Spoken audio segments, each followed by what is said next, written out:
Crystal crop सायन्सचं blue copper नावाचं बुरशीनाशक. मित्रांनो, आपण नाव बऱ्याचदा ऐकलं असेल, परंतु तुम्हाला माहित आहे का याच्यामध्ये कोणता घटक आहे, हे आपण कोणत्या पिकावरती वापरू शकतो आणि कोणत्या रोगाच्या नियंत्रणासाठी याचा खास करून वापर केला जातो? नसेल माहिती तर हा व्हिडिओ पूर्ण पहा. ब्ल्यू कॉपर हे 100% कॉन्टॅक्ट पद्धतीने काम करणारं बुरशीनाशक आहे. म्हणजे फवारणीनंतर पानावरती याचा एक थर तयार होतो आणि पानांवरती जो बुरशीजन्य रोग आहे त्याला ते कंट्रोल करतं.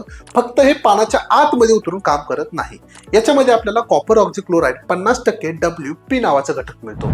या बुरशीनाशकाची अधिकृत शिफारस जर आपण पाहिली तर द्राक्ष, बटाटा, वेलदोडे, कॉफी, केळी, जिरे, टोमॅटो, तंबाखू, मग नारळ असेल किंवा मिरची पीक असेल, अशा पिकावरती येणाऱ्या वेगवेगळ्या बुरशीजन्य रोगाच्या नियंत्रणासाठी तुम्ही याचा वापर अवश्य करू शकता. आता याची वापराची मात्रा जर पाहिली तर 1.5 ते 2 ग्राम प्रति लिटर पाण्यामध्ये मिसळून तुम्ही आवश्यकतेनुसार आपल्या पिकावरती याची फवारणी करू शकता. चला तर मग मित्रांनो, अतिशय थोडक्यामध्ये ब्ल्यू कॉपर या बुरशीनाशकाची माहिती तुम्हाला कशी वाटली कमेंट्स बॉक्समध्ये नक्कीच सांगा आणि अशाच नवीन व्हिडिओसाठी आमच्या कृषी डॉक्टरला फॉलो नक्की करा.